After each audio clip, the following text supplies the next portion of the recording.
The Pact with the Devil, the documented possession of Clara Germana Cele. In the heart of Natal Province, South Africa, stood St. Michael's Catholic Mission, an oasis of faith and education amid the arid lands of the South African interior in the early 20th century. Founded by the Order of the Sisters of the Holy Family in 1892, this mission had become a beacon of hope for local Zulu communities, offering education, medical assistance, and spiritual guidance to hundreds of children and families seeking a better future in an era marked by profound colonial and social transformations. The mission occupied several whitewashed stone buildings with corrugated tin roofs, arranged around a central chapel whose iron cross rose toward the African sky. The students' dormitories were located in the east wing, long halls with rows of wrought iron beds separated by white cotton curtains. The silence after evening prayers was absolute, interrupted only by the nocturnal sounds of the surrounding savanna, the singing of crickets, the occasional howl of a jackal in the distance, the whisper of wind through the eucalyptus trees surrounding the complex. Among the 170 students attending the mission in the year 1906, Clara Germana Cele stood out as one of the most devout and promising. At 16 years of age, this young Zulu woman had arrived at the mission 5 years earlier, sent by her family with the hope that she would receive a Christian education that would open the doors to a better future. The mission school records, preserved in the diocesan archives of Marion Hill, describe Clara as a model student. Disciplined, intelligent, deeply religious, and always willing to help both the nuns and her classmates. Sister Cordula van der Linden, the mission's superior during those years, wrote in her archived memoirs that Clara was a luminous example of genuine conversion and unwavering faith. The young woman participated fervently in all religious activities, recited the rosary with devotion each night before sleeping, and had expressed on multiple occasions her desire to become a religious herself once she completed her education. Her grades were exceptional in all subjects, especially in biblical studies and Latin, a language she had learned to be able to follow the Catholic liturgy with greater depth.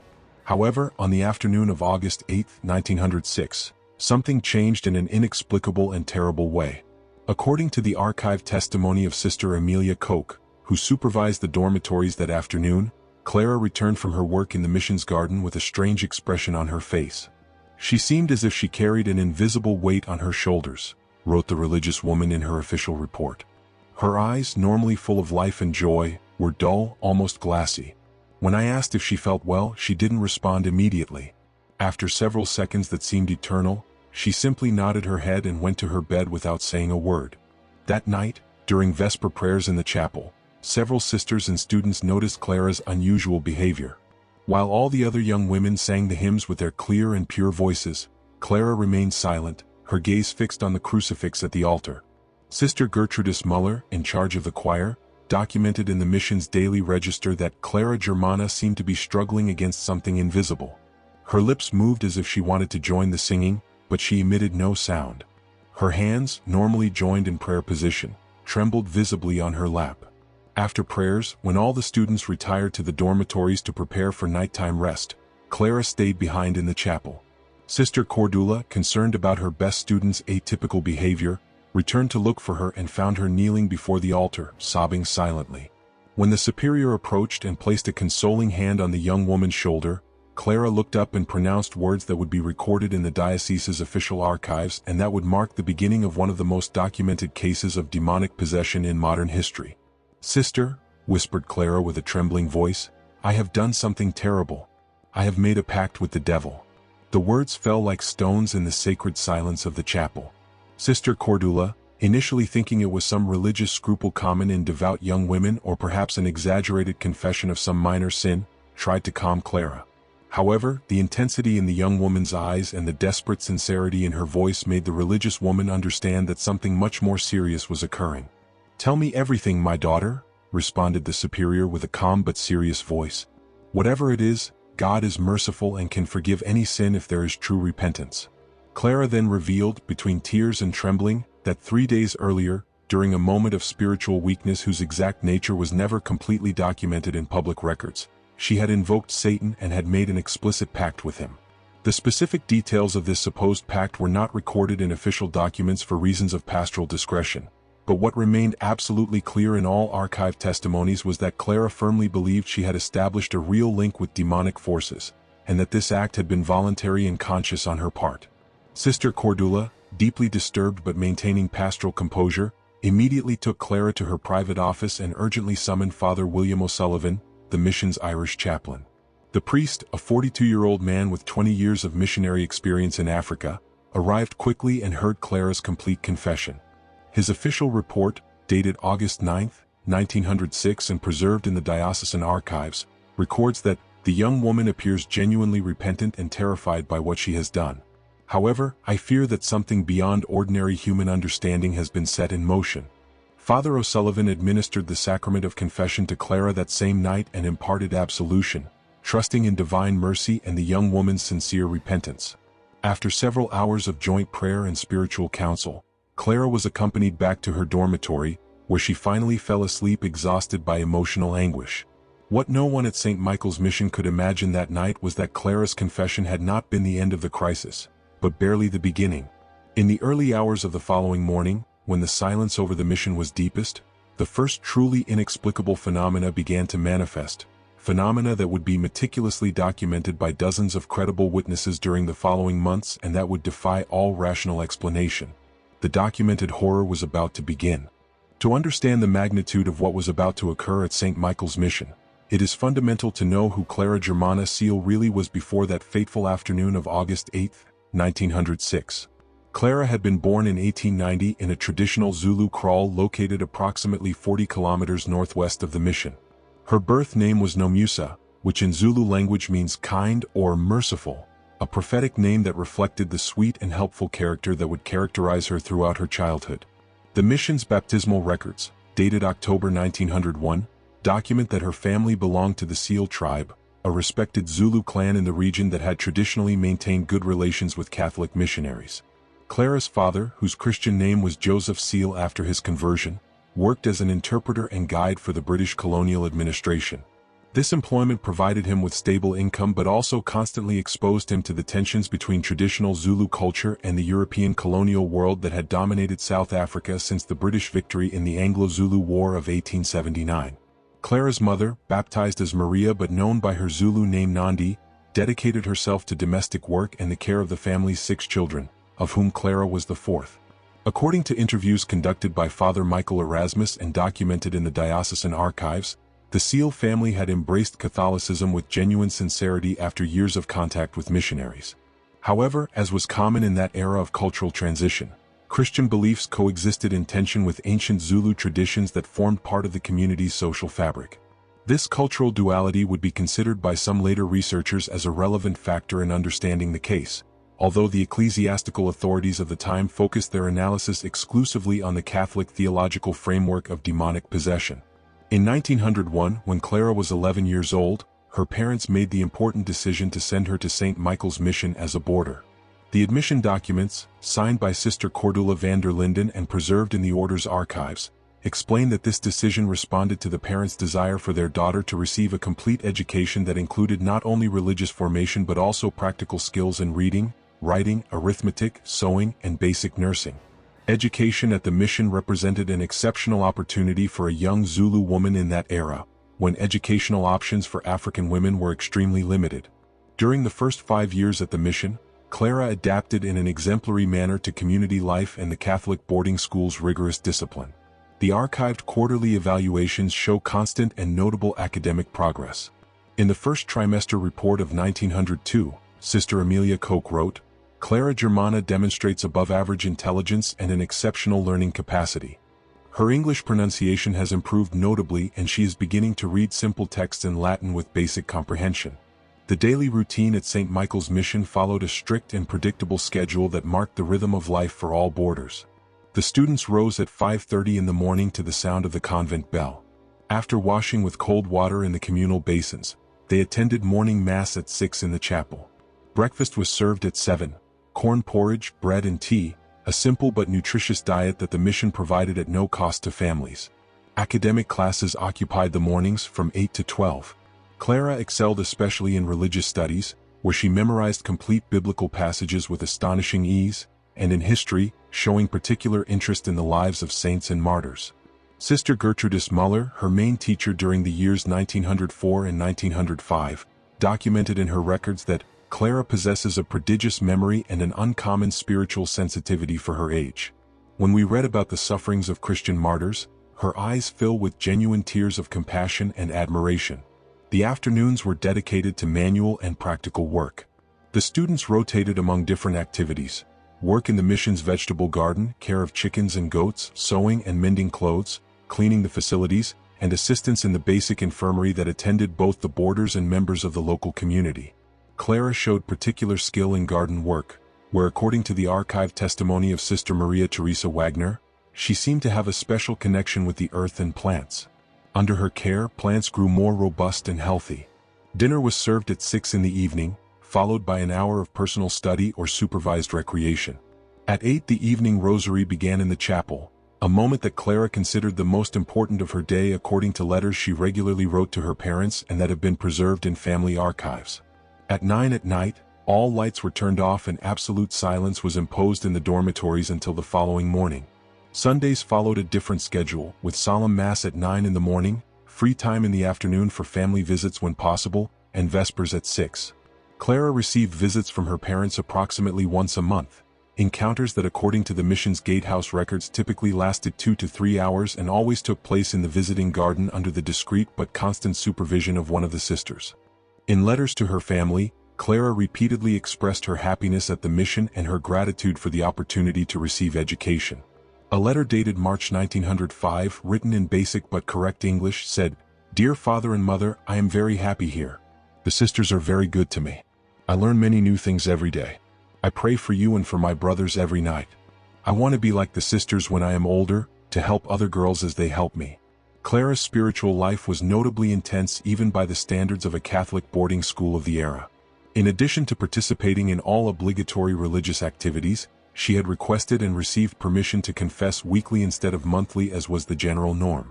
Father O'Sullivan, in his archived pastoral notes, commented that Clara's confessions were of a moving innocence, full of minor scruples typical of devout souls but lacking grave sins of any kind. In May 1906, 3 months before the event that would change everything, Clara had received a special recognition during a ceremony in the chapel. Sister Cordula gave her a Medal of the Virgin Mary as a prize for her exemplary conduct, academic excellence, and spirit of Christian service. Clara wore this medal hanging from her neck constantly, even during sleep, as a symbol of her Marian devotion. Clara's dormitory companions, interviewed later by ecclesiastical authorities during the investigation of the case, uniformly described her as quiet, kind, always willing to help.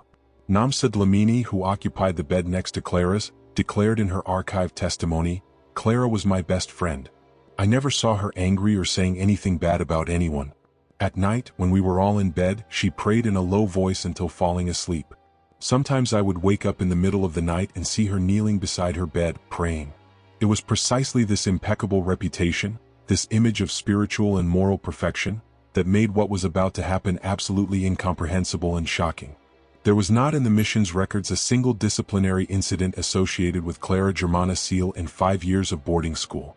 There were no complaints, conflicts with other students, disobediences, or adaptation problems of any kind. She was, in all documentable senses, the perfect model student.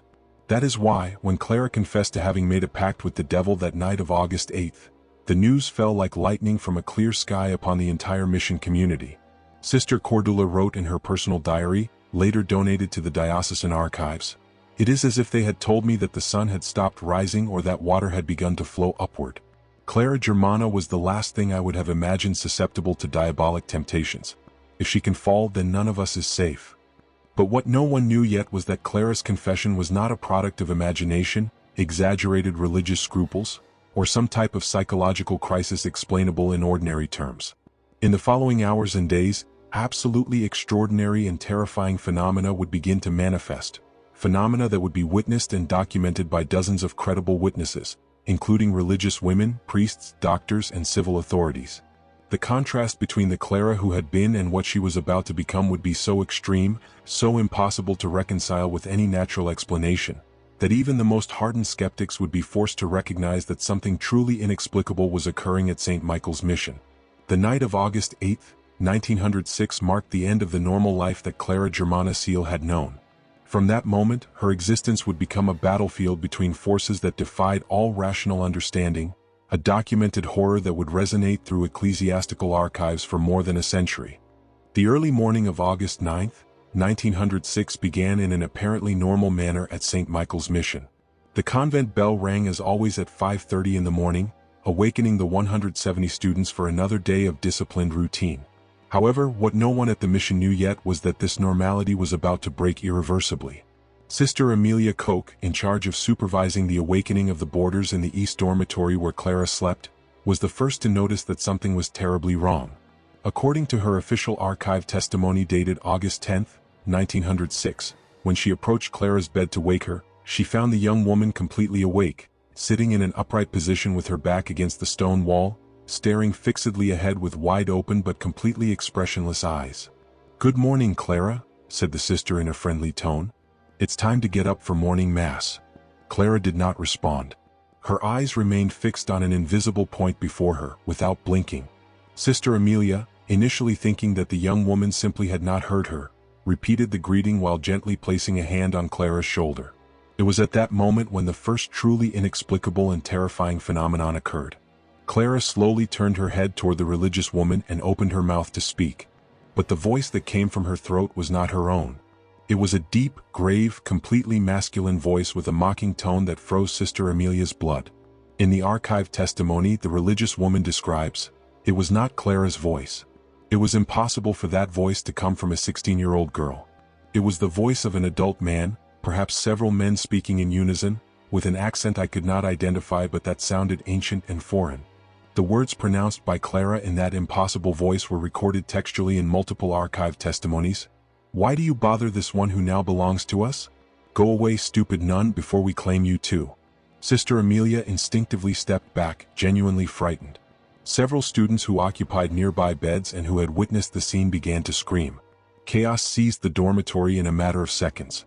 Sister Gertrudis Muller, who was supervising the opposite wing of the dormitory, ran toward the origin of the commotion. When she arrived, she found Sister Amelia pale as a ghost and Clara standing beside her bed, apparently confused and disoriented, not remembering having said anything strange. "What's happening?" asked Clara in her normal voice, looking around with an expression of genuine bewilderment. "Why is everyone screaming?" This pattern would repeat constantly during the following weeks. Episodes in which Clara seemed to be taken by something or someone else, during which her voice, facial expressions, and behavior changed completely, followed by periods of apparent normality in which the young woman remembered nothing of what had occurred. The medical and ecclesiastical documentation of the case meticulously records this alternation between states, a classic pattern in historical cases of demonic possession documented by the Catholic Church. During breakfast that morning, Clara behaved completely normally, eating her corn porridge in silence as always. However, when the time came to attend the 6 o'clock morning mass, the second significant phenomenon occurred. According to Father O'Sullivan's testimony archived in the parish records, Clara entered the chapel walking normally along with the other students. But at the exact moment she crossed the threshold of the entrance door, her entire body convulsed violently and she fell to the floor screaming. The screams she emitted were not of pain but of something that witnesses describe as absolute fury or primitive rage. Several sisters ran to help her, but when they tried to help her stand, Clara showed physical strength completely disproportionate for a young woman of her slender build. It took 4 adult religious women to restrain her while she continued writhing and screaming with that grave and masculine voice that had already terrified Sister Amelia hours earlier. Father O'Sullivan, maintaining pastoral composure despite the disturbing scene, approached holding a crucifix and began to recite blessing prayers. The effect was immediate and dramatic. Clara arched her back in an impossible manner, as if an invisible force was pulling her backward from the stomach, and launched a heart-rending scream that resonated throughout the entire chapel. Then, as suddenly as it had begun, the crisis ceased. Clara remained completely motionless and apparently unconscious in the sister's arms. She was immediately taken to the mission's infirmary, where Sister Maria Teresa Wagner, who had received basic nursing training, examined her carefully. Her medical report, dated August 9, 1906 and preserved in the diocesan archives, records, accelerated but regular pulse, slightly elevated temperature, dilated pupils, no signs of physical trauma. The patient remains unconscious but breathes normally. There is no obvious medical explanation for the collapse or observed symptoms. Clara remained in a state of unconsciousness for approximately 2 hours. When she finally awoke around 9 in the morning, she was completely disoriented and remembered nothing of what had occurred in the chapel. However, what she did remember with terrifying clarity were the visions she had experienced during her unconscious state. According to Clara's own testimony recorded by Sister Cordula in the mission's official diary, during those 2 hours she had seen dark and terrifying figures that surrounded her, mocking her and telling her that she now belonged to them. She described having seen specifically a being of great stature, completely black but with eyes that shone like burning coals, who identified himself as the one she had invoked, and who had come to claim what belonged to him by right of the pact. Sister Cordula, deeply disturbed but maintaining her role as superior, immediately decided that the case had exceeded the limits of what could be handled with ordinary resources. She sent an urgent message to the bishop of the Diocese of Marion Hill, requesting guidance and assistance for what was clearly becoming an extraordinary case of possible demonic interference. Meanwhile, the phenomena continued intensifying during the following days. On the afternoon of August 9th, during classes, Clara experienced another episode. She was sitting at her desk, apparently paying attention to the geography lesson that Sister Gertrudis was teaching, when she suddenly began to laugh. It was not the normal laughter of a distracted student, but a deep, guttural guffaw, completely inappropriate for a young girl. The laughter continued for several minutes, increasing in volume and intensity until it became something genuinely terrifying. Sister Gertrudis, in her archived report, describes, "The laughter was not human. I cannot express it any other way. It sounded as if multiple voices were laughing at the same time, some high-pitched and others very deep, creating a horrible cacophony that made the skin crawl. All the other students were paralyzed with fear. I myself felt a primitive terror that I had never experienced before." When the laughter finally ceased, Clara was left panting, with tears running down her cheeks, begging forgiveness and pleading that they leave her alone. She was taken again to the infirmary, where she would spend most of the following days, isolated from the other students to avoid further disturbance of normal school life and for her own safety. August 10th brought new phenomena that would be documented by multiple independent witnesses. Sister Maria Teresa, who remained on guard beside Clara's bed in the infirmary, reported that at approximately 3 in the morning she was awakened by a strange sound. When she lit the oil lamp, she saw something that left her completely petrified. Clara was levitating approximately half a meter above her bed, completely horizontal, as if she were lying on an invisible surface. Sister Maria Teresa's archived testimony is particularly detailed. "I can swear on the Bible that what I saw was real and not a product of my imagination or deceptive darkness. Clara was floating in the air, completely still, with her eyes closed as if she were sleeping. The light from my lamp clearly illuminated the empty space between her body and the mattress. There were no ropes, supports, or anything that could explain what I was witnessing. I remained paralyzed, not daring to move for what seemed like hours but was probably only a few minutes. Then, as gradually as she had risen, Clara slowly descended until she was lying on the bed again. I immediately ran to wake the Mother Superior. Sister Cordula quickly arrived at the infirmary, accompanied by Father O'Sullivan. They found Clara apparently sleeping normally. When they woke her to ask about what had occurred, the young woman insisted she remembered nothing, that she had simply been sleeping all night. However, when Father O'Sullivan showed her a crucifix and asked her to kiss it as an act of devotion, Clara reacted violently, retreating until she was cornered against the wall and covering her face with her hands while screaming that burned her just by looking at it. During the days of August 11th, 12th, and 13th, the archived testimonies document a continuous escalation of disturbing phenomena. Clara began to manifest knowledge of things she had no natural way of knowing. On one occasion, when Sister Amelia entered the infirmary, Clara, or rather the entity speaking through her with that grave voice, told her specific details about a sin that the religious woman had committed 20 years earlier in Germany, before becoming a nun, details that no one in South Africa could know and that Sister Amelia later confirmed in private confession with Father O'Sullivan were completely accurate. This phenomenon of hidden knowledge, or reading of consciences, would repeat multiple times with different people, and was meticulously documented in the case investigation records. Clara revealed secret sins, private thoughts, and past events of the people who came into contact with her, information she had no ordinary way of possessing. This is one of the classic signs of demonic possession recognized by the investigation protocols of the Catholic Church, and its repeated and verifiable presence in Clara's case contributed significantly to ecclesiastical authorities concluding it was a genuine case and not fraud or mental illness. On August 14th, Dr. James MacDonald arrived at the mission, a Scottish physician who worked for the British colonial administration in Natal. He had been summoned by Father O'Sullivan to perform a thorough medical examination of Clara and determine if there was any natural, medical, or psychiatric explanation for the observed phenomena. Dr. MacDonald was known as a man of science, skeptical regarding religious and paranormal matters, which made his subsequent testimony particularly significant. Dr. MacDonald's medical report, dated August 15, 1906 and preserved in both the diocesan archives and the British colonial records of Natal, is extraordinarily detailed. After examining Clara for several hours, performing basic physical and neurological tests available at that time, and personally witnessing several episodes of anomalous behavior, the doctor concluded, "I find no evidence of epilepsy, hysteria, or any other known medical condition that could explain the observed symptoms.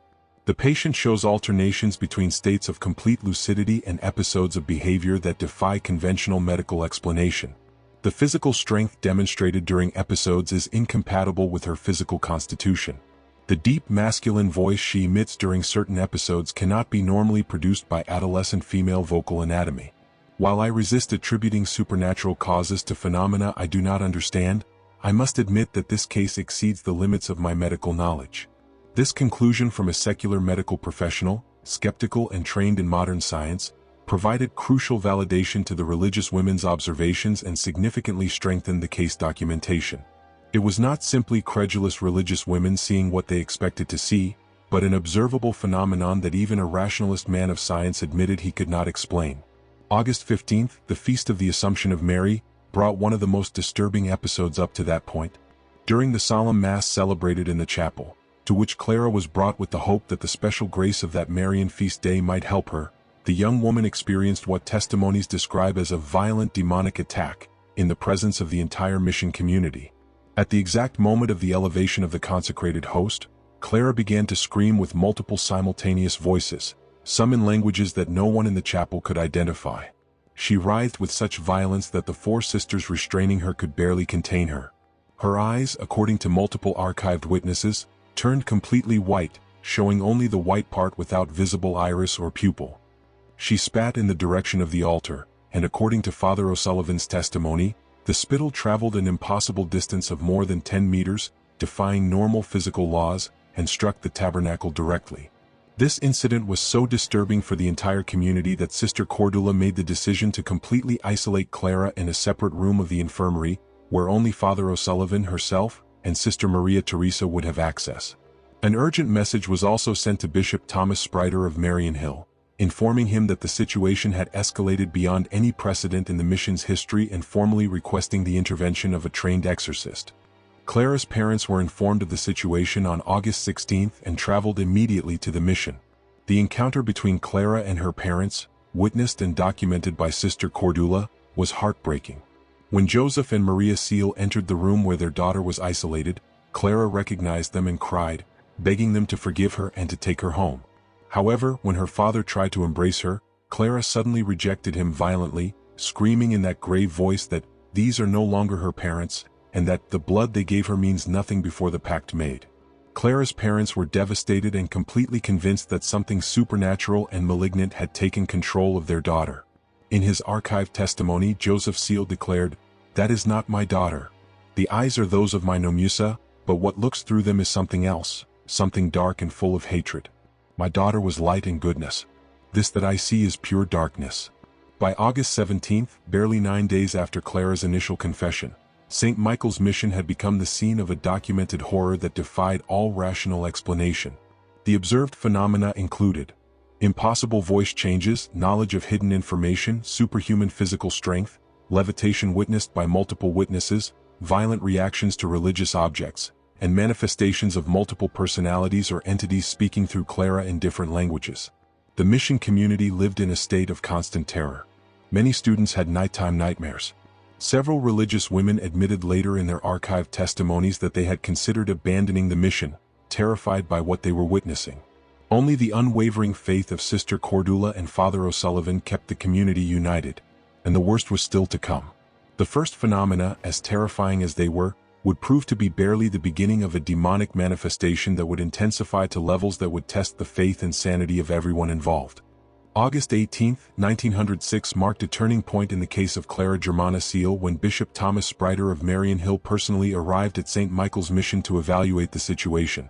The bishop, a Swiss Benedictine missionary of 58 years with 30 years of experience in Africa, was known for his pragmatism and his cautious approach to reports of supernatural phenomena. He was not a man easily impressed or convinced, which makes his subsequent testimony especially significant. Accompanying the bishop traveled Father Erasmus Hörner, a 45-year-old German priest who had been designated as the diocese's official exorcist 3 years earlier. Father Hörner had studied theology in Rome and had received specific training in the Rituale Romanum, the official protocol of the Catholic Church for cases of demonic possession. His presence indicated that ecclesiastical authorities were taking the case with extreme seriousness. Sister Cordula received the visitors with a mixture of relief and apprehension. In her archived personal diary she wrote, "The arrival of the bishop and Father Hörner made me feel that finally we were not alone facing this darkness. However, I was also terrified by the possibility that they would judge us as hysterical women seeing ghosts where there are none. I prayed fervently that they would witness with their own eyes what we had been experiencing." Her prayers were answered in a dramatic and terrible manner. Bishop Spreiter and Father Hörner requested to be taken immediately to see Clara. When they entered the isolation room around 3 in the afternoon, they found the young woman apparently sleeping in her bed. Father Hörner, following the established protocol for evaluation of possession cases, approached carrying with him a blessed crucifix and a bottle of holy water that he had brought from Marion Hill. Father Hörner's testimony, recorded in the official document titled Acta Exorcismi Clara Germana Cele, and preserved in the diocesan archives of Marion Hill, describes what happened next. "I approached the sleeping girl with the crucifix in my right hand and the bottle of holy water in my left. Before I could pronounce any word or sprinkle the holy water, while I was still approximately 2 meters away from the bed, Clara suddenly opened her eyes and looked at me directly. But they were not her eyes. They were completely black, without visible white, like 2 wells of absolute darkness. At that moment I knew with absolute certainty that I was in the presence of something genuinely demonic." What followed was witnessed not only by Father Hörner and Bishop Spreiter, but also by Sister Cordula, Father O'Sullivan, and Sister Maria Teresa, all of whom provided independent written testimonies that coincide in essential details. Clara rose from the bed in a single fluid movement, without using her hands or any support, as if she had been pulled upward by invisible ropes. Once standing, she began to speak in multiple simultaneous voices, some masculine and deep, others high-pitched and shrill, creating a horrible cacophony that none of those present would ever forget. The words pronounced were recorded textually by Father Hörner. "Who do you think you are, meddling priest? Do you come with your impotent symbols to bother us? This soul was delivered to us voluntarily. She is ours by right of pact. You have no power here." The phrases were said in a mixture of English, German, and what Father Hörner identified as ancient ecclesiastical Latin, languages that Clara had not studied beyond the basic Latin of the liturgy. Father Hörner, maintaining his pastoral composure despite the obvious terror he experienced, responded in Latin with the words of the exorcism ritual, "Adiuroti, spiritus nequissime, per Deum omnipotentem, I adjure you, most wicked spirit, by Almighty God." The reaction was immediate and violent. Clara let out a scream that Bishop Spreiter described in his report as "not human," a sound that seemed to come from the depths of hell itself. Then, before the astonished gaze of all present, Clara's body began to levitate again. This time, however, the levitation was much more dramatic than previously reported. Clara ascended approximately 1.5 meters from the floor, exceeding the height of the men present in the room. Her body remained completely rigid, horizontal, parallel to the floor, in a position that defied all physical explanation. Father Hörner sprinkled holy water toward her, and where the drops touched Clara's skin, red marks appeared like burns, although the water was at room temperature. Clara screamed with each contact of the holy water, cursing in multiple languages. The levitation phenomenon lasted approximately 5 minutes, timed by Bishop Spreiter using his pocket watch. Then Clara slowly descended until she stood on the floor. At that moment, something occurred that all witnesses describe as one of the most terrifying aspects of the entire case.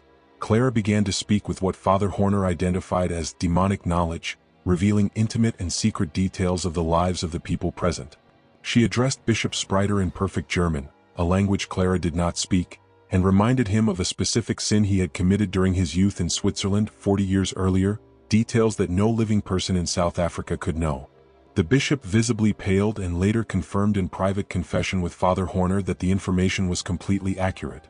Then she addressed Father O'Sullivan and revealed private thoughts that the priest had had that very morning during his personal meditation, thoughts he had not shared with anyone. This inverted gift of tongues, and this hidden knowledge continued for more than an hour, with the entity speaking through Clara demonstrating impossible knowledge of past and present facts and even predicting specific future events that, according to later documentation, did occur as they were prophesied. Father Hörner meticulously recorded each of these manifestations in his official acta, recognizing that they were classic signs of genuine demonic possession according to the criteria established by the Rituale Romanum. After this first exhaustive evaluation, both Bishop Spreiter and Father Hörner had no doubts. Clara Germana Cele suffered from authentic demonic possession, not from mental illness or fraud. The bishop formally authorized the performance of the Grand Exorcism, the solemn ritual of the Catholic Church to expel demons. However, he warned that it must be done with extreme caution, with adequate preparation, and with multiple witnesses to document the entire process. The days of August 19th and 20th were dedicated to preparations. Father Hörner fasted and prayed in spiritual preparation. Several additional priests from nearby parishes were summoned to assist in the ritual and provide prayer support. The missions chapel was prepared, removing all objects that could become dangerous projectiles, as Father Hörner warned that during exorcisms objects can move or be thrown by invisible forces. During these preparation days, the phenomena around Clara continued intensifying. On the night of August 19th, Sister Maria Teresa, who remained on night guard with Clara, witnessed a phenomenon that left her completely traumatized. According to her archived testimony, at approximately 1 in the morning, Clara began to speak in her sleep. But it was not normal incoherent murmuring, but a clear and articulated conversation in multiple voices, as if several different people were speaking through her. It was like hearing a meeting of demons, wrote Sister Maria Teresa. Different voices argued among themselves about how long they could maintain control over Clara, mocked the religious women's attempts to help her, and planned strategies to resist the exorcism they knew was coming. A particularly grave and authoritative voice, which seemed to be the leader, said, "We are Legion. We will not leave easily.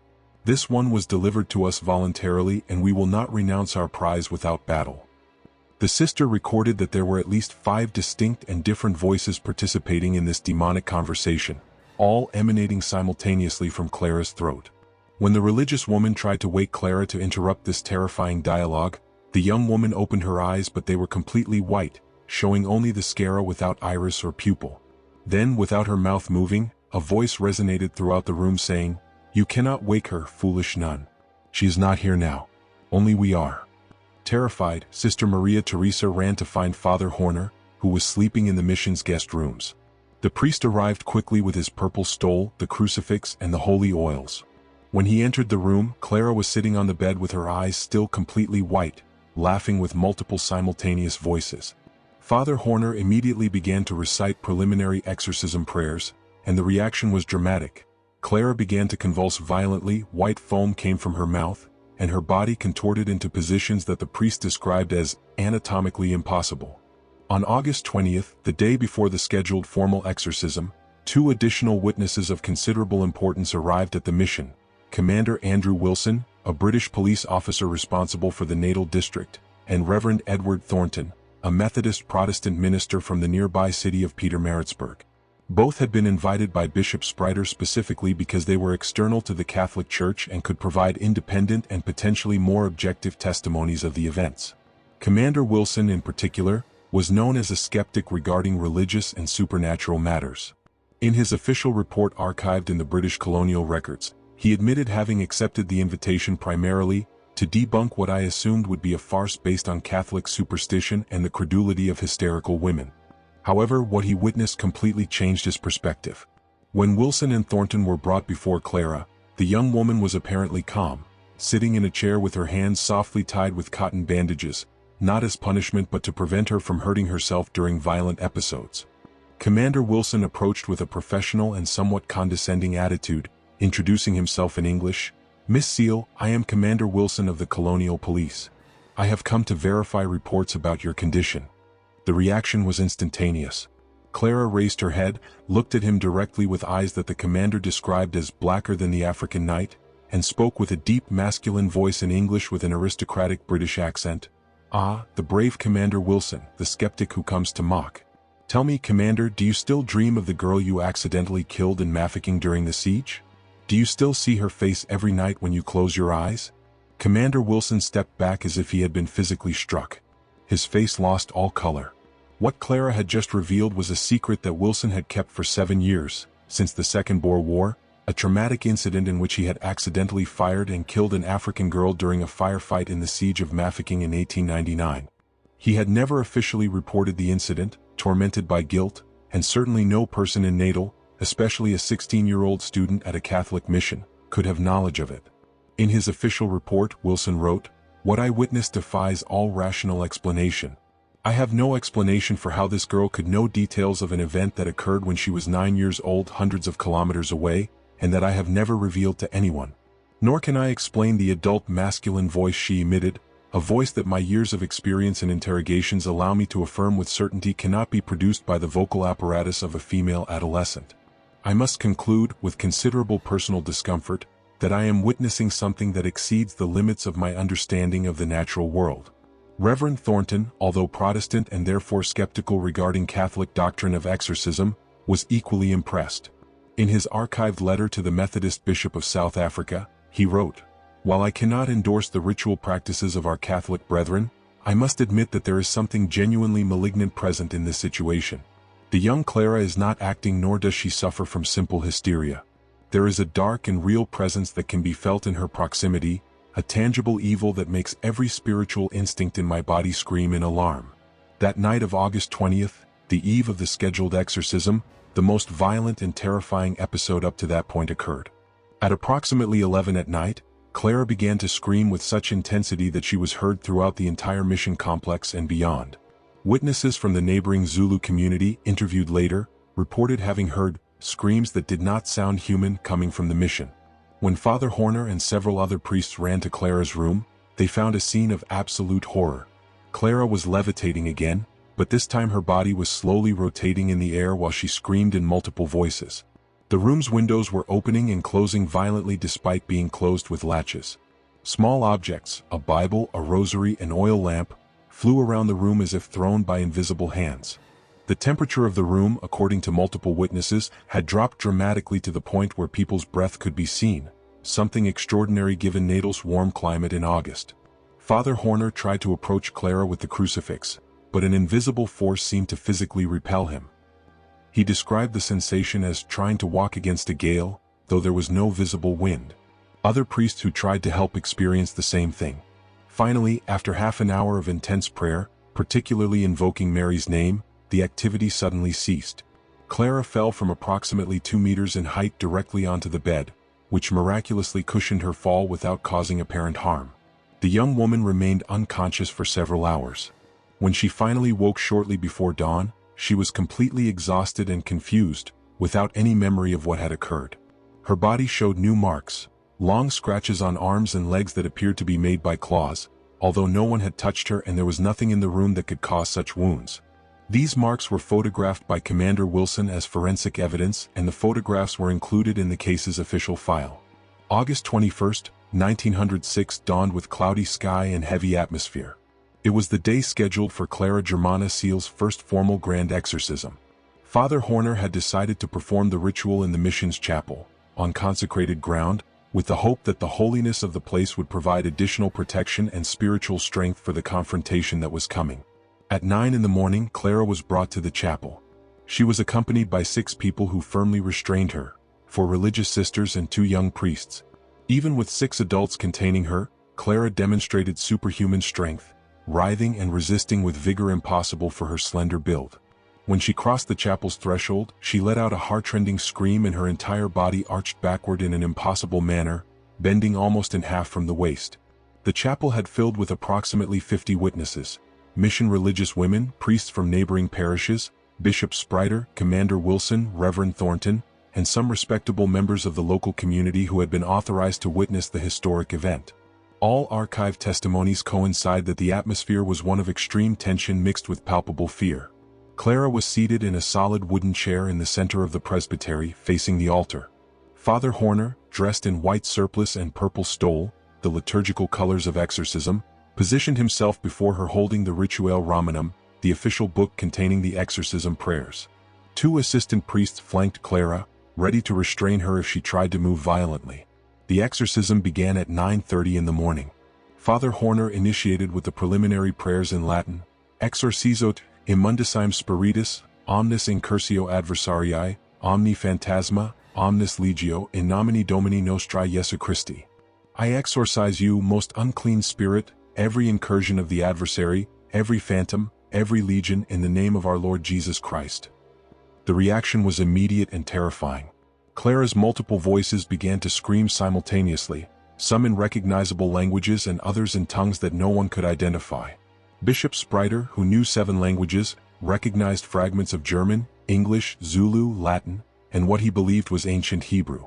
The voices mocked the exorcist, pronounced horrible blasphemies, and threatened violence against all present.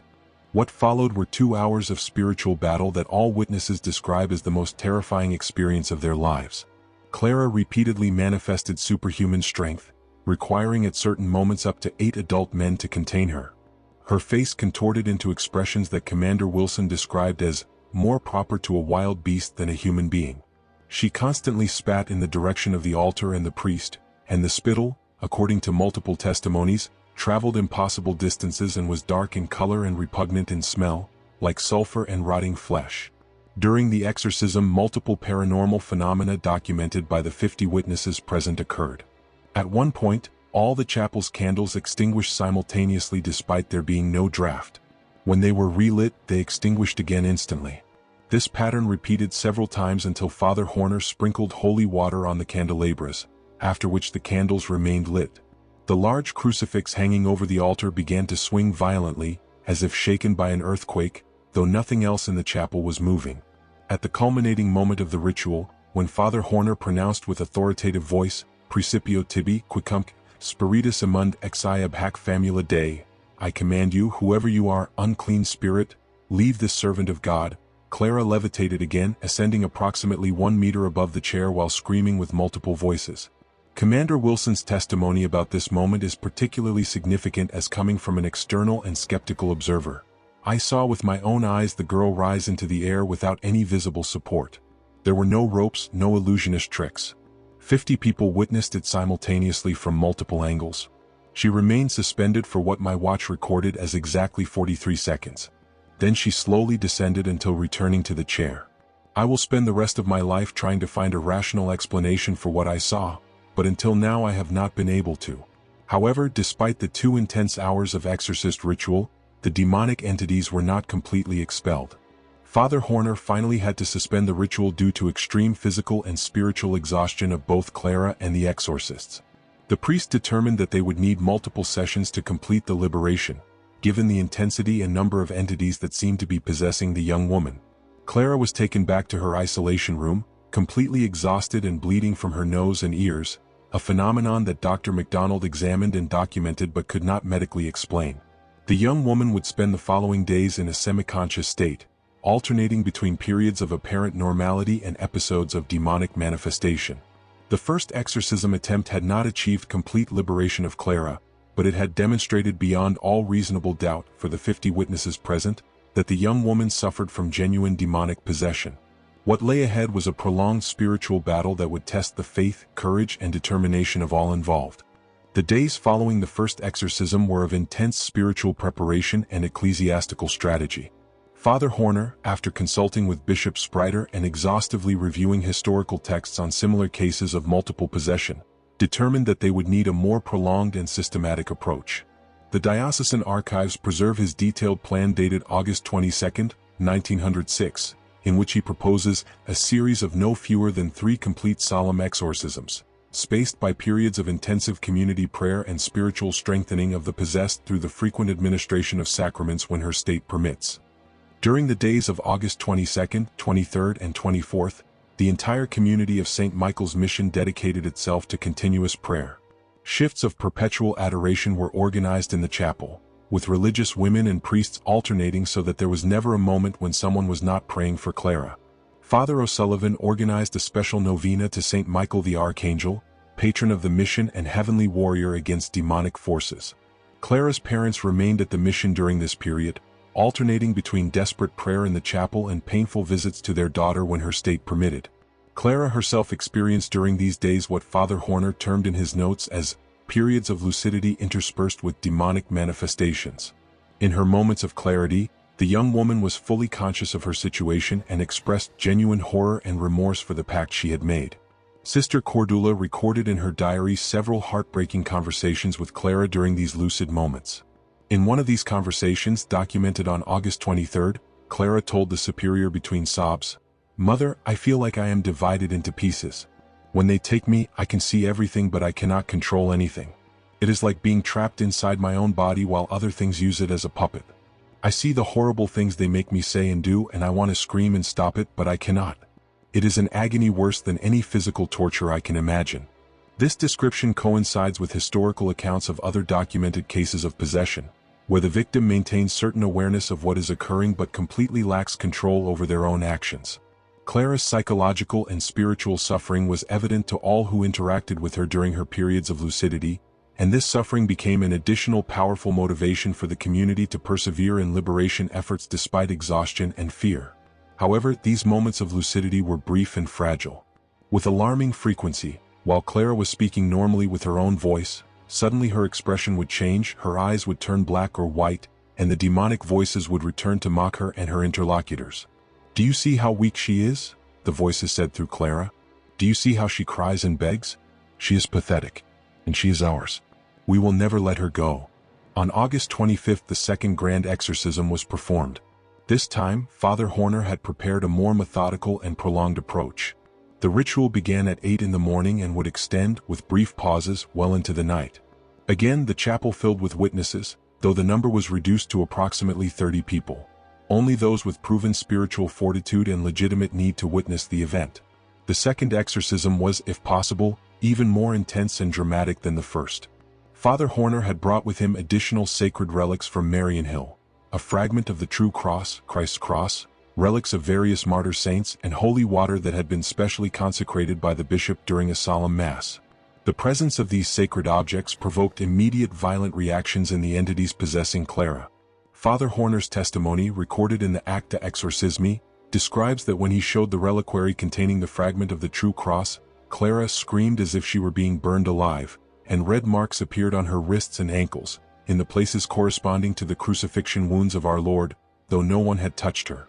These inverted stigmata, as Father Hörner called them, bled profusely for several minutes before disappearing without leaving scars, a phenomenon witnessed and documented by the doctors present, including Dr. MacDonald. Unlike the first exorcism that had lasted approximately 2 hours, this second ritual extended for more than 8 hours with only brief interruptions.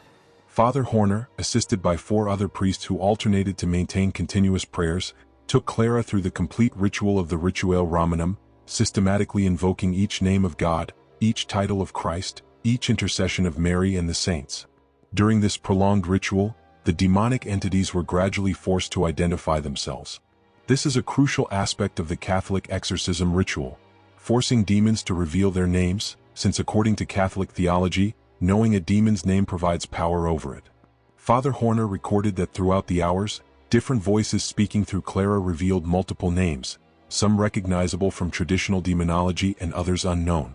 A particularly authoritative and grave voice identified itself as one of the fallen from the first orders, without providing a specific name but claiming to be of elevated rank in the infernal hierarchy.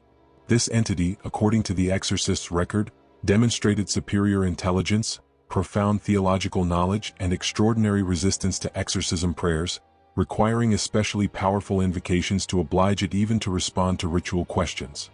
However, there was a crucial moment during the second exorcism when it seemed a significant breakthrough would be achieved. At approximately 4 in the afternoon, after 8 hours of continuous ritual, Father Hörner specifically invoked the Blessed Virgin Mary with the words of the Salve Regina, sung solemnly by all present. The effect was dramatic. The demonic voices launched howls of what can only be described as genuine pain, and Clara briefly recovered sufficient control to scream with her own voice, "Mary, help me! Mother of God, free me from these chains." At that moment, according to multiple witnesses, an intense fragrance of roses filled the chapel, despite there being no flowers present. This phenomenon, known as odor of sanctity, is historically reported in connection with the presence of Mary or the saints. Sister Cordula wrote, "The perfume was so intense and beautiful that it could almost be tasted. It was completely different from any earthly rose, a paradisiacal fragrance that contrasted absolutely with the putrid smells of sulfur and decomposition that had plagued Clara's room for weeks." Clara's body visibly relaxed, her face recovered a peaceful expression that had not been seen in weeks, and for approximately 20 minutes she seemed to be completely free. Father Hörner, seeing this opening, quickly administered Holy Communion to Clara, who received it with devotion and tears of gratitude. During these 20 minutes, Clara could speak normally with her parents, who embraced her crying with relief. However, the liberation was not complete. According to Father Hörner's later explanation in his report to the bishop, the demonic entities had been temporarily suppressed but not completely expelled. It was like having won an important battle but not the war. We needed to press our advantage immediately. The decision was made to continue with a third exorcism barely 2 days later, instead of waiting longer, with the hope of taking advantage of the evident weakening of the demonic forces. The days of August 26th and 27th were relatively calm. Clara experienced what would be her most prolonged periods of normality since the beginning of the crisis. She could eat normally, sleep without nightmares, pray without violent reactions, and converse coherently with the religious women and her parents. There was genuine hope, documented in multiple diaries and letters of the time, that liberation was near. Dr. MacDonald examined Clara again on August 27th and recorded, "The patient shows notable improvement. Pulse is normal, temperature is normal, there are no signs of the convulsions or episodes of anomalous behavior that characterized previous weeks. If it were not that I personally witnessed the extraordinary phenomena of previous weeks, I would examine this girl and declare her completely healthy both physically and mentally." However, this calm proved to be deceptive. On the night of August 27th, at approximately 2 in the morning, the phenomena returned with renewed violence. Sister Maria Teresa, who was performing the night watch, was awakened by a sound she described as multiple laughter, both masculine and feminine, some grave and threatening, others high-pitched and maniacal, all emanating simultaneously from Clara's throat. When the religious woman lit the lamp, she found Clara sitting vertically in bed with completely black eyes, smiling with an expression that Sister Maria Teresa described as the very incarnation of triumphant evil. The demonic voices spoke in a mocking tone, "Did you think you had defeated us? False. We were only resting, recovering strength. Now we return stronger than before. This battle is far from over." What followed was a night of renewed horror. Clara again demonstrated superhuman strength, requiring multiple people to restrain her. She spoke in unknown tongues, revealed additional secrets of people present, and manifested knowledge of specific future events. One of these prophecies was particularly disturbing. The demonic voices declared that 3 of those who pray here will die before the year ends, and their deaths will be sudden and without time for preparation. This macabre prophecy was recorded in multiple testimonies and, disturbingly, was fulfilled exactly. Before 1906 ended, 3 religious women of St. Michael's Mission died suddenly. Sister Agnes Klump died of a heart attack in October, Sister Bernadette O'Connor of a fulminant infection in November, and Sister Catherine Muller in an accident when the cart in which she was traveling overturned in December. All 3 deaths were completely unexpected and rapid, without time for last sacraments, exactly as the voices had predicted months before. On August 28th, the third and what would be the final exorcism of Clara Germana Cele was performed. Father Hörner had determined that this must be the definitive effort, mobilizing all available spiritual resources. 10 priests from throughout the region were summoned, each with experience in liberation ministry. Bishop Spreiter himself would actively participate in the ritual, not only as an observer but as principal co-exorcist alongside Father Hörner. The ritual began at 9 in the morning in the completely prepared chapel. Sacred relics had been placed at the 4 cardinal points of the space. The Blessed Sacrament was exposed on the altar in solemn monstrance. Blessed candles burned in profusion. The atmosphere was one of absolute determination. This would be the final battle. What followed were 10 continuous hours of the most intense and complete exorcism ritual ever documented in the archives of the Diocese of Marianhill. The 10 priests and the bishop alternated in groups, maintaining continuous prayers while others rested briefly to recover strength. Clara manifested all the phenomena previously observed and more. Prolonged levitation, multiple simultaneous voices, hidden knowledge, superhuman strength, violent reactions to sacred objects, and impossible bodily contortions. The culminating point arrived at approximately 6 in the evening. Father Hörner, with Bishop Spreiter at his side, pronounced with absolute authority and unwavering faith the final command of expulsion. In the name of Jesus Christ, by the power of his cross and resurrection, by the intercession of Immaculate Mary and Saint Michael the Archangel, I command you, unclean spirits, every legion of demons, leave now and forever from this servant of God. Go to the eternal abyss prepared for you and for the rebel angels. In the name of the Father, the Son, and the Holy Spirit. The reaction was explosive. Clara arched her back until forming almost a complete circle, screamed with a voice that literally shook the chapel's windows, and then suddenly fell motionless and silent. The silence that followed was absolute and prolonged for several minutes that seemed eternal. All present held their breath, wondering if finally liberation had been achieved or if this was simply another episode.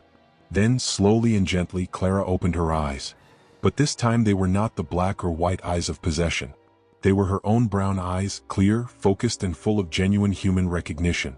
With a weak but unmistakably her own voice, she whispered, "Father, is it over? Did they leave?" Father Hörner approached cautiously, holding the crucifix. "Clara, my daughter, can you kiss this crucifix?" Clara extended her trembling hands, took the crucifix, and kissed it with genuine devotion and without any adverse reaction. Tears of gratitude ran down her face. "They left," she whispered. "Finally they left. I can feel that my mind is mine again. They are far away, very far away. Thank you, Father. Thank you, Mother Mary. Thank you, merciful God." Father Hörner immediately administered the sacraments: confession, communion, and anointing of the sick to spiritually strengthen Clara and seal the achieved liberation. During these sacraments, Clara remained completely normal, without any sign of the demonic manifestations that had plagued previous attempts at sacramental administration. However, the Church's protocol for exorcism cases requires prolonged verification before declaring a complete and definitive liberation. Clara would remain under close observation for weeks, carefully evaluating any sign of return of demonic manifestations. She would be administered the sacraments regularly to strengthen her soul. She would be maintained in an environment of constant prayer. And, crucially, she would be given intensive spiritual guidance to help her recover from the extraordinary trauma she had experienced and to prevent any spiritual relapse that could open doors again to demonic influence. The days and weeks following the third exorcism would bring genuine hope but also cautious vigilance. The battle had been won, but the scars would remain. And profound questions remained about why this had occurred, what it meant, and what lessons should be learned from this terrifying experience that had shaken to the foundations the faith of all involved. The days immediately following the successful third exorcism of August 28, 1906 were of cautious observation mixed with growing hope. Clara Germana Cele remained at St. Michael's Mission under constant supervision, but for the first time in weeks, that supervision was pastoral and careful rather than defensive and fearful. The young woman slept peacefully without nightmares, ate with normal appetite, participated in prayers without adverse reactions, and conversed coherently with everyone around her. Father Hörner, however, maintained strict vigilance according to the ecclesiastical protocol established for exorcism cases. During the following 2 weeks, he administered the sacraments to Clara daily: confession every 2 days, communion every morning, and protection prayers every night. The objective was to spiritually strengthen the young woman and create, so to speak, a shield of grace that would prevent any attempt by demonic forces to return. The diocesan archives preserve Father Hörner's final report, dated September 15, 1906, exactly 2 weeks after the last exorcism.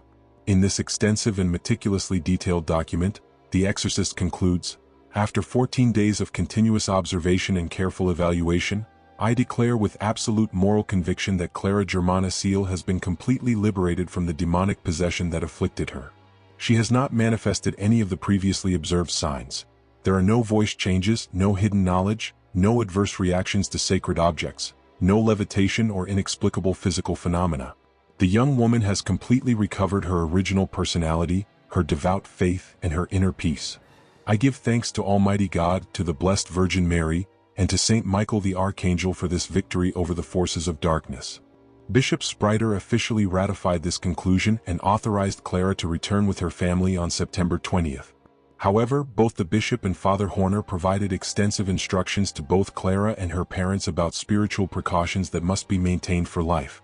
Clara should attend Mass daily if possible, confess weekly, pray the complete rosary each day, always carry blessed objects with her, especially a crucifix and a St. Michael medal. Absolutely avoid any practice that could have occult or superstitious connotations, and maintain a life of intense and constant prayer. The reason for these extreme precautions was clearly explained in Father Hörner's written instructions, preserved in the Cele family archives. A person who has been possessed once remains especially vulnerable to future demonic attacks.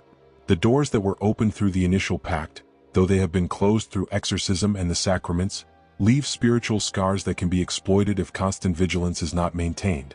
Clara must live the rest of her life in a state of grace, continuously fortified by the sacraments, protected by prayer, and removed from any occasion of grave sin that could weaken her spiritual defenses.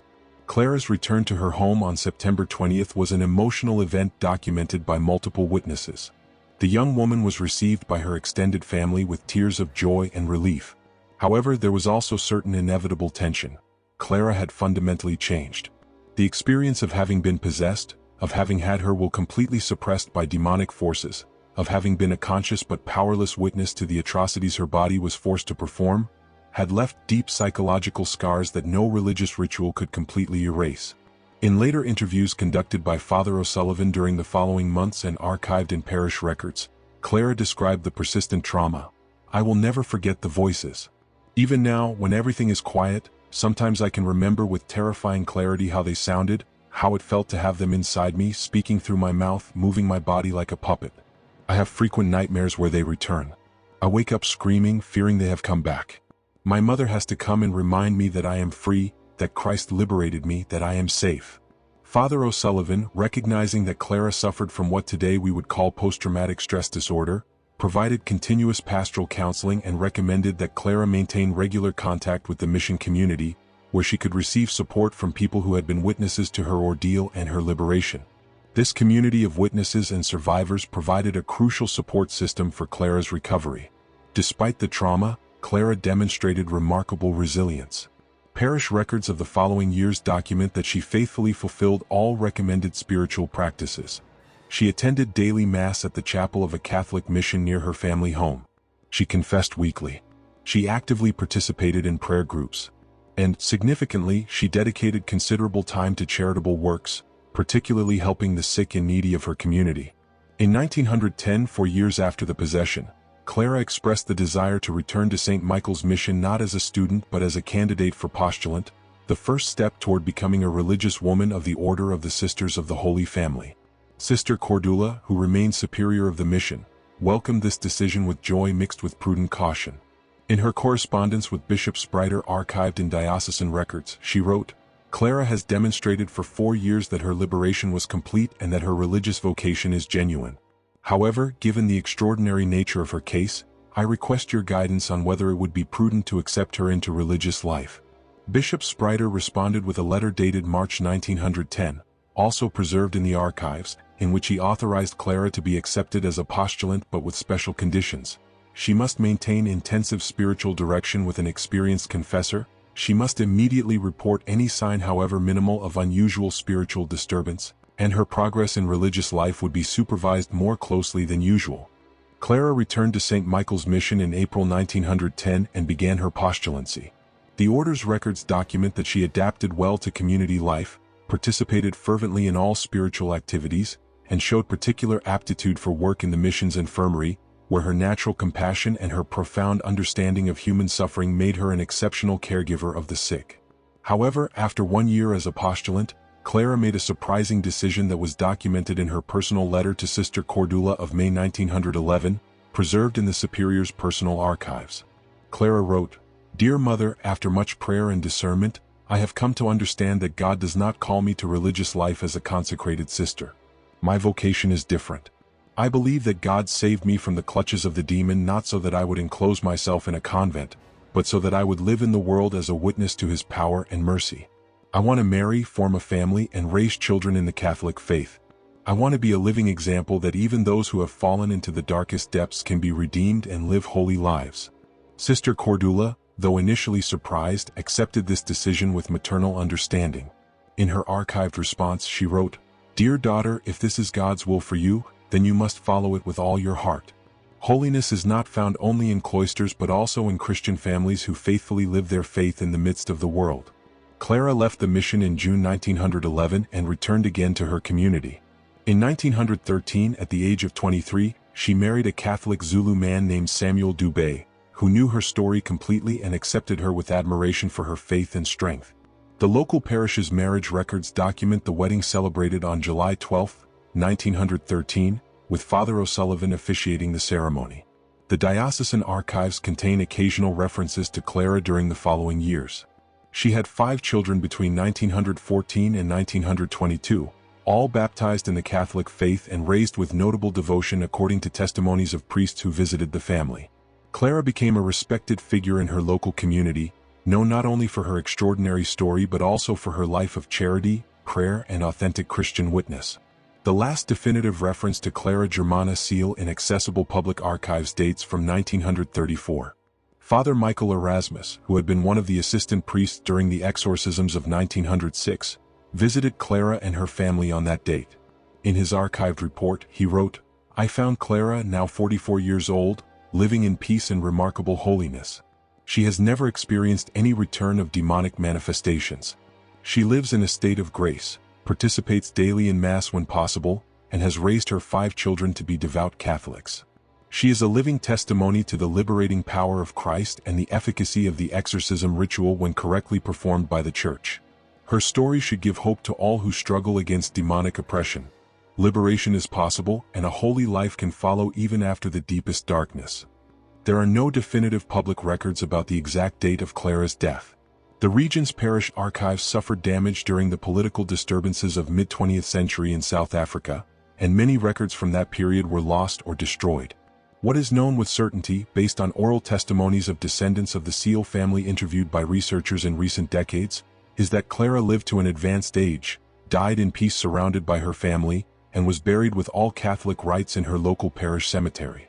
The case of Clara Germana Cele remains to this day as one of the most exhaustively documented cases of demonic possession in the archives of the Catholic Church. The quantity and quality of testimonies, the credibility of witnesses, who include not only religious persons but also doctors, police officers, and Protestant observers, the meticulous documentation of phenomena that defy natural explanation, and the prolonged follow-up both during and after the possession, make this case of exceptional value for both theological and historical studies. The complete case files, formerly known as Acta Exorcismi Clara Germana Cele, remain preserved in the diocesan archives of Mariannhill, South Africa. These documents have been studied by numerous researchers throughout the decades, including theologians, historians of religion, psychologists, and parapsychologists. Opinions about the case vary according to the researcher's perspective. From the perspective of the Catholic Church, the case is considered an authentic and well-documented example of genuine demonic possession, successfully treated through the traditional exorcism ritual. The 3 classic signs of true possession according to Catholic theology were irrefutably present: knowledge of hidden information that the possessed could not know by natural means, manifestation of superhuman physical strength impossible for the person's natural constitution, and violent and adverse reaction to sacred objects and religious prayers. The case is frequently cited in the formation of Catholic exorcists as an example of correct protocol and necessary perseverance. Skeptical researchers have attempted to provide alternative explanations.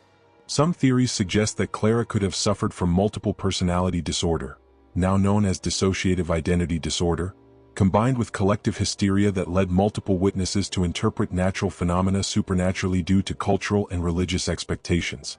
However, these explanations struggle to account for specific documented phenomena: the levitation witnessed by multiple simultaneous witnesses from different angles, the verifiable knowledge of hidden information that Clara had no natural way of possessing, the deep masculine voice that basic acoustic analysis confirms cannot be produced by adolescent female vocal apparatus, and the documented physical strength that required multiple adult men to control her.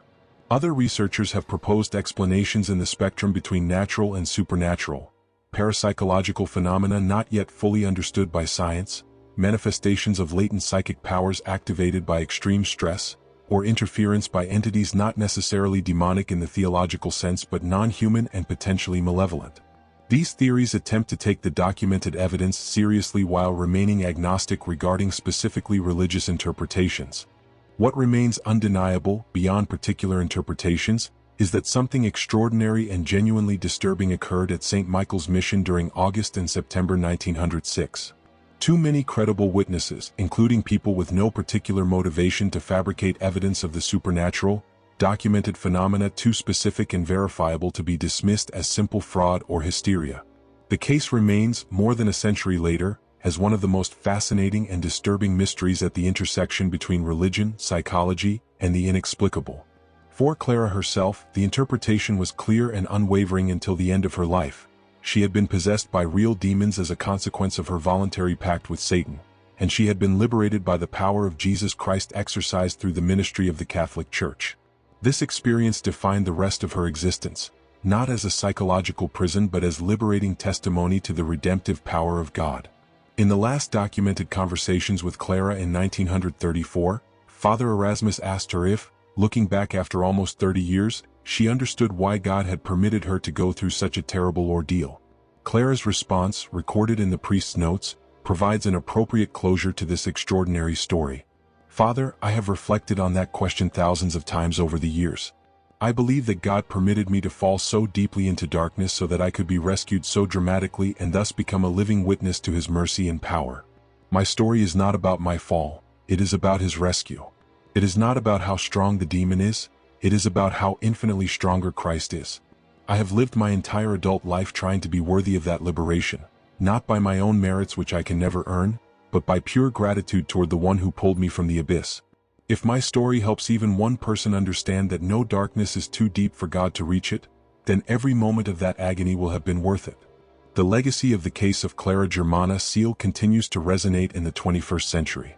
St. Michael's mission still exists, though considerably expanded since its days in 1906. The original buildings where the events occurred have been partially preserved as historical sites. Occasionally, investigators of paranormal phenomena, scholars of religion, and devout Catholics visit the place, seeking connection with one of the most documented cases of possession in modern history. The descendants of Clara Germana Cele still live in South Africa, carrying with them the complex legacy of their extraordinary ancestor. Some have shared family stories in occasional interviews, describing Clara as a woman of profound faith, dedicated mother, and presence of peace who never spoke of her ordeal except when absolutely necessary for spiritual purposes. The case remains studied in Catholic seminaries where exorcists are trained, cited in theological literature on demonic possession, and debated in academic circles that study extraordinary religious experiences. It remains as a disturbing reminder that, according to traditional religious perspective, evil is not merely an abstract concept or psychological metaphor, but a personal and active reality that can manifest in terrifying and concrete ways. And for those who have faith in the supernatural, the case of Clara Germana Cele also remains as hopeful testimony that even the darkest forces can be overcome, that no soul is beyond redemption, and that the power of good, when correctly invoked and with genuine faith, is infinitely superior to any manifestation of evil. More than 100 years after those terrifying days of August 1906, the fundamental questions remain. Was Clara Germana Cele truly possessed by demons, or can her case be completely explained by psychological and medical science? Were the observed phenomena genuine manifestations of malignant supernatural forces, or products of collective suggestion, mass hysteria, and cultural expectations? The answers depend fundamentally on the worldview of whoever asks the questions. What remains indisputable is that something extraordinary, something that defied and continues to defy easy explanation, occurred in that Catholic mission of South Africa more than a century ago. And the story of Clara Germana Cele, the young woman who descended into the depths of documented demonic horror and ascended again to the light of liberation, remains as one of the most fascinating, terrifying, and, for some, hopeful accounts in the archives of human mystery.